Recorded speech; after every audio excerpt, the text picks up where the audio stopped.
जय हिंद दोस्तों, स्वागत है आपका फिर से एक नई वीडियो में। काफ़ी लोगों के डाउट्स आ रहे थे इंग्लिश से रिलेटेड। अभी सेकेंड इनटेक 2027 एग्जाम डेट काफ़ी नज़दीक आ गई है। 20 से 25 दिन आपको अप्रोक्स आपके बचे हुए हैं।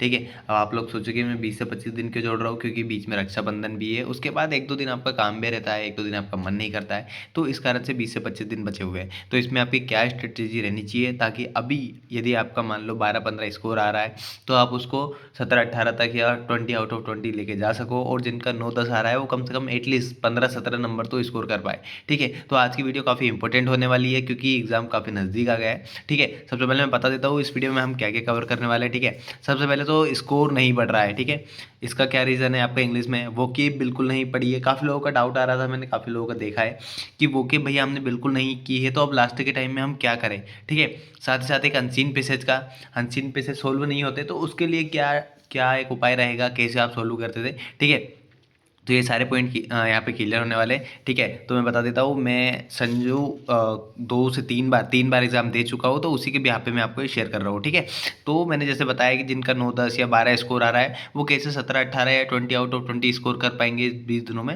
उसी से रिलेटेड ये स्ट्रेटेजी होने वाली है। ठीक है, सबसे पहले तो आपको समझना होगा कि इंग्लिश का जो लेवल रहता है और जो पैटर्न रहता है वो क्या रहता है।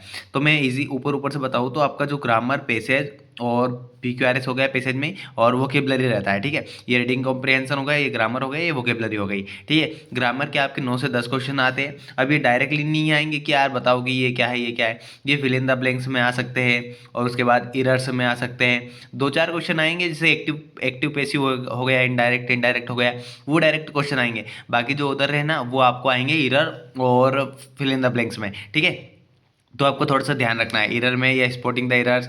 ठीक है, या PQRS में भी आपसे वो पूछ लेगा एक क्वेश्चन। ठीक है, अब पेसेज का क्या रहता है, पेसेज का काफ़ी लोगों को डाउट आ रहा है, खासकर जो हिंदी मीडियम से है उनको। ठीक है, तो इस वीडियो में मैं प्रॉपर सॉल्यूशन देने वाला हूँ, साथ ही साथ आपको पेसेज भी मैं काफ़ी सारे प्रोवाइड करने वाला हूँ, जो कि आपको काफ़ी हेल्पफुल रहेंगे जब आप उनको सोल्व करोगे ना तो। ठीक है, बाकी वोकेबलरी 3 से 4 नंबर की आपको पता है आती ही है। ठीक है, तो एक एक पॉइंट पे बात कर लेते हैं। ठीक है, ठीक है, तो फर्स्ट स्टेप क्या होने वाली है, देखो सबसे बड़ी गलती आप लोग क्या करते हो, आपने मैक्सिमम 10 से 15 मुक्त तो अभी दे दिए होंगे। ठीक है, बट आपने अभी तक ये नहीं खोजा है, मतलब उन 10-15 मुक्त से आपको ये पता नहीं लगा है कि आपकी गलती कहाँ आ रही है। ठीक है, तो आप एक बार मान लो आज आज एक मॉक लगाते हो, तो आपको सबसे पहले क्या करना है, जैसे मान लो आपने इंग्लिश और रागा का पूरा मॉक लगाया है ना, फुल मॉक। अब आपको उसको इंग्लिश में देखना है कि आपकी सबसे ज़्यादा गलती कहाँ हो रही है, वोकेब सेक्शन में हो रही है, PQRS में हो रही है, या पैसेज में हो रही है, ग्रामर में आपके जो एरर्स आ रहे हैं उसमें गलती हो रही है। अब मान लो ये तीनों तीनों का पैटर्न अलग अलग है। मान लो आपकी ग्रामर में गलती हो रही है, तो मैं ग्रामर का आगे बताने वाला हूँ। ठीक है, पैसेज में गलती हो रही है तो पैसेज का बताने वाला हूँ, और साथ ही वोकेबलरी का। ठीक है, तो सबसे पहले आपको एनालाइज करना है कि आपकी गलती सबसे ज़्यादा कहाँ हो रही है, और मुझे कमेंट करके जरूर बताना कि आपकी गलती कहाँ हो रही है, ताकि मैं हो सकेगा तो आपको कमेंट पे रिप्लाई कर दूंगा। ठीक है, अब बात कर लेते हैं ग्रामर की। देखो सबसे पहले ग्रामर का, जिन भी भाइयों लोगों को ग्रामर में दिक्कत आ रही है, तो मैं सबसे पहले तो यही कहूँगा कि यदि सिलेबस कंप्लीट नहीं है तो फटाफट 1-2 दिन के अंदर, 3-4 दिन के अंदर सिलेबस कंप्लीट कर लो, क्योंकि हालांकि अब सिलेबस कंप्लीट करने का टाइम खत्म हो गया है। ये 20 से 25 जो दिन रहते हैं वो आपको बस मॉक टेस्ट और प्रैक्टिस के लिए रहता है। ठीक है, अब सबसे पहले क्या करनी है, आपको टॉपिक वाइज प्रैक्टिस करनी है, क्योंकि आपने सिलेबस तो कंप्लीट कर लिया है, फिर भी आपके क्वेश्चन गलत हो रहे हैं, तो आपको एक बार टॉपिक वाइज क्वेश्चन की प्रैक्टिस करनी है। आप यूट्यूब से किसी भी टीचर से प्रैक्टिस कर सकते हो। ठीक है, क्योंकि आपको क्वेश्चंस चाहिए और उनकी प्रैक्टिस करना है आपको, ना कि आपको समझना है कॉन्सेप्ट, क्योंकि कॉन्सेप्ट आप सिलेबस ऑलरेडी कंप्लीट कर चुके हो। ठीक है, फिर आपको आना है मिक्स्ड प्रैक्टिस पे। अब आप मिक्स्ड प्रैक्टिस कैसे करोगे, देखो अपने जो सर है संदीप भैया कैडेट डिफेंस एकेडमी पे, English by Sanjeev Thakur sir channel पे उनकी क्लासेस चल रही है। Top 100 errors, top 100 fill in the blanks और टॉप 100 की सीरीज, वो आप कर सकते हो। ये लास्ट ईयर की जो संजीव सर की मैराथन क्लास है ना, वो कर सकते हो। अनुज सर आपको पता ही है, काफ़ी शानदार टीचर है, अनुज सर की कर सकते हो। बाकी आपको कोई उधर टीचर भी अच्छे लगते हो जिनसे आपको समझ में आता है, तो वहाँ से आप ये प्रैक्टिस करो, क्योंकि तभी आपको समझ में आएगा और तभी आप बना पाओगे। ठीक है, अब मैं बात कर लेता हूँ पेसेज वालों की। देखो आपको सबसे पहले मैं बता देता हूँ कि पेसेज 4 नंबर का आपका आता है, और 1 नंबर का PQRS आता है। ठीक है, अभी कभी ये 4 नंबर, यदि ये 4 नंबर आपने पक्के कर लिए ना, तो आपका स्कोर इजीली बूस्ट हो जाएगा। अब ये जो इंग्लिश मीडियम के होते हैं उनको तो इजीली बन जाता है, बट जो हिंदी मीडियम के होते हैं ना, उनको काफ़ी दिक्कत आती है। तो उनके लिए ये वीडियो खास होने वाला है कि पैसेज आप कैसे सोल्व करोगे, ठीक है। तो अभी जैसा कि मैंने बताया था 20 से 25 दिन बचे हुए हैं, तो अभी आपको डेली एक पैसेज सोल्व करना है, ठीक है। अब भैया ये पैसेज मिलेगा कहाँ से, हमारे पास तो पैसेज है ही नहीं। देखो मैं बता रहा हूँ, आप कहीं से भी आपको एक प्रीवियस ईयर पैसेज है ना, उसका फोटो खींचना है, ठीक है। उसके क्वेश्चन का भी फोटो खींचना है। जैसे कि मेरे पास बुक है तो मैं वहाँ पे डाल दूंगा प्रीवियस ईयर का क्वेश्चन और जो पैसेज था उसका, और उसका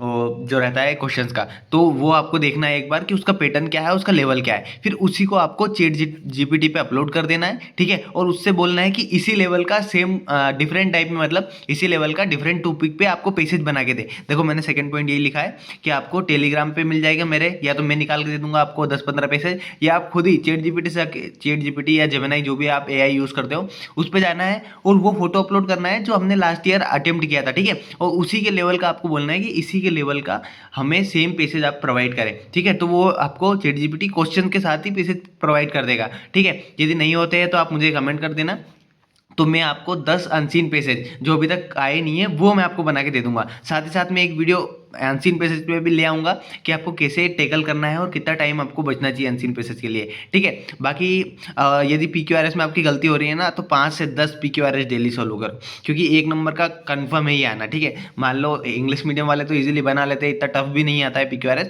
बट फिर भी यदि आपको दिक्कत आ रही है ना, तो 5 से 7, 8, 10 जितने भी हो पाए आपको उतने PQRS की प्रैक्टिस करो, इजीली हो जाएगा। ये भी आप चैट जीपीटी से जाके पूछ सकते हो, तो वो आपको काफ़ी सारे प्रैक्टिस क्वेश्चन दे देगा, ठीक है। ठीक है, अब बात कर लेते हैं लास्ट एंड सबसे इंपॉर्टेंट, जो कि वोकेब का सेक्शन होने वाला है। वोकेब के सेक्शन में काफ़ी ज़्यादा दिक्कत आ रही थी कि जिन्होंने अभी तक बिल्कुल वोकेब नहीं की है वो क्या करें, और जिन्होंने पहले से पढ़ रखी है वो क्या करें, क्योंकि लास्ट के 20 से 25 दिनों में आपको मैक्सिमम रिवीजन करना होता है, ठीक है। आपको पता ही है 2 से 3 नंबर का सिनोनियम एंटोनियम आता है, कभी कभी OWS 1 नंबर का, एडियम एंड फ्रेजेस 1 नंबर का आ जाता है, और कभी कभी स्प्लिंग एरर आ जाता है और कभी नहीं आता है, कोई सी शिफ्ट में कोई सी में, पर मैक्सिमम आता ही है, ठीक है। तो ये भी आपको ध्यान रखना है। अब क्या करोगे आप, ये तो होप आपने ये करके रखे होंगे OWS और एडियम फ्रेजेस। सिनोनियम एंटोनियम की बात कर लेते हैं। अब मैं यहाँ पे 2 तरह के जो लोग हैं उनको डिवाइड कर देता हूँ, जिन्होंने पहले से कर रखी है, ठीक है। तो आपको क्या करना है, जिन्होंने पहले से वोकेब कर रखी है उनको जो भी नोट्स उनके पास बने हो उनका कंप्लीट रिवीजन करना है। साथ ही साथ आपको वोकेब मंथन नहीं छोड़ना है, जो अनुज सर करवा रहे हैं, अनुज सर RWA पे, वो आपको डेली करना है, क्योंकि वो काफ़ी हेल्पफुल रहने वाली है, उसमें काफ़ी अच्छा कंटेंट रहेगा। साथ ही साथ संजीव सर कुछ समय बाद 1 शॉट वीडियो करवाएंगे, मुझे पता है, क्योंकि वो एग्जाम के टाइम पे पहले, मतलब 8-10 दिन पहले 1 शॉट वीडियो स्टार्ट करते हैं, और उसमें वो काफ़ी सारी वोकेब, काफ़ी सारे एरर्स वगैरह कंप्लीट करवाते हैं। तो वो जैसे ही करवाएंगे, या फिर प्रीवियस ईयर की यदि आपको उनकी वीडियो मिल रही हो तो आप वो जाके कर लो, वो काफ़ी इंपॉर्टेंट रहती है। आपको पता ही है संजीव सर जो करवाते हैं वो काफ़ी अच्छा लगता है। बाकी अदर टीचर भी काफ़ी सही है, KD सर वगैरह, ठीक है। तो यदि आपको वहाँ से अच्छा लग रहा है तो आप वहाँ से जाके रिवीजन कर सकते हो, बट आपको ये वोकेब मंथन नहीं छोड़ना है, ठीक है, क्योंकि इससे आपको पूरा रिवीजन हो जाएगा, कंप्लीट रिवीजन। अब मैं बता देता हूँ, जिनने बिल्कुल भी मान लो थोड़ी बहुत पढ़ी है वोकेब, पर बिल्कुल उनके पास नोट्स वगैरह कुछ भी नहीं है, तो उनको क्या करना है, ठीक है। आपको क्या करना है, सबसे पहले तो वोकेब मंथन के डेली क्लास लेना है, ठीक है। 20 से 25-30 मिनट की क्लास होती है ओनली अनुज सर की, वो आपको नहीं छोड़ना है, ठीक है। और उसके बाद आपको क्या करना है, जो ब्लैक बुक है ना, ब्लैक बुक, उसके टॉप 200 ईडीएम एंड फ्रेसेस और टॉप OWS काहे के अपने ब्लैक बुक के टॉप 200, ये भी टॉप 200 ये कंप्लीट करना है, क्योंकि ठीक है उनमें से काफ़ी मैक्सिमम टाइम है वो क्वेश्चंस आ जाते हैं, ठीक है। साथ ही साथ संजीव सर की मैराथन PYQ प्रीवियस ईयर की, वो आपको करना है, क्योंकि वो एकदम एग्जाम ओरिएंटेड रहती है, और लास्ट ईयर भी उन्होंने मैराथन क्लास करवाई थी, तो आप वो क्लास ले सकते हो, ठीक है। साथ ही साथ आपको डेली रिविजन जरूर करना है, क्योंकि आपने अभी वोकेब नहीं की है, तो आपको वोकेब करने के लिए, आपको उसको याद रखने के लिए रिविजन करना पड़ेगा, ठीक है। बाकी आपको ध्यान रखना है, क्योंकि यदि आप ये रिवीजन नहीं करोगे ना, तो ये वोकेब मंथन करने का आपका कोई मतलब नहीं निकलेगा, तो ये बातें ध्यान रखना। बाकी मैं बात कर लेता हूँ स्प्रिंग एरर की। तो देखो स्प्रिंग एरर का ऐसा है कि टॉप जो ब्लैक बुक के 200 है ना,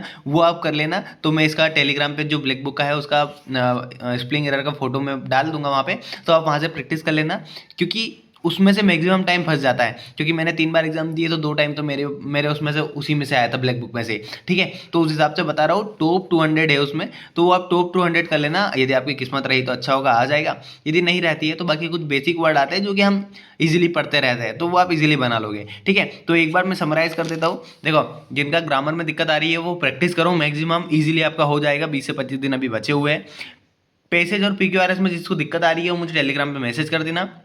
मैं टेलीग्राम ग्रुप में डेली एक पैसेज डाल दिया करूंगा या फिर एकदम से 10 पैसेज डाल दूंगा, ठीक है। वो गेम का मैंने ऑलरेडी बता ही दिया, वो गेम मंत्र आपको मिस नहीं करना है। यदि आपके नोट्स बने हुए हैं तो आपको कंप्लीट रिवीजन करना है। साथ ही साथ संजीव सर की वन शॉट वीडियो, चाहे वो ग्रामर की आए, चाहे वोकेबलरी की आए, कोई सी भी आए, आपको नहीं छोड़ना है। और संदीप भैया ऑलरेडी करवा ही रहे हैं, संदीप सर, तो आपको वो भी अटेम्प्ट जरूर करना है। काफ़ी अच्छा तरीका है उनका पढ़ाने का भी, ठीक है।